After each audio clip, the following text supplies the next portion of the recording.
উপন্যাস দুর্গেশনন্দিনী। লেখক বঙ্কিমচন্দ্র চট্টোপাধ্যায়। প্রকাশকাল 1865। সংক্ষিপ্ত সার।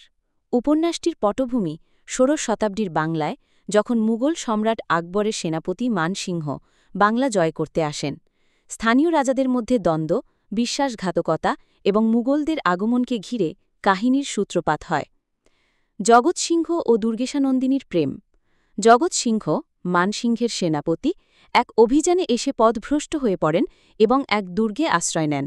সেই দুর্গের কর্তা বীরেন্দ্র সিংহ, তার কন্যা অরুণা, যাকে পরবর্তীতে দুর্গেশানন্দিনী বলা হয়, জগৎ সিংহের প্রতি আকৃষ্ট হয়।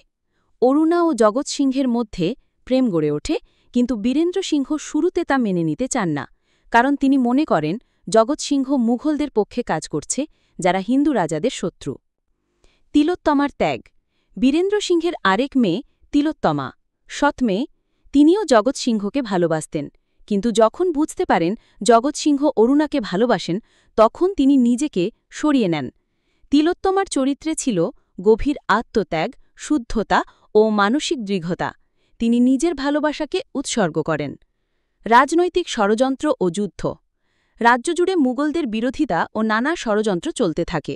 বীরেন্দ্র সিংহ প্রথমে মুঘলদের বিরুদ্ধে অবস্থান নেন, কিন্তু পরে জগৎ সিংহের বীরত্ব, বিশ্বস্ততা ও সাহস দেখে তার মন পরিবর্তন হয়।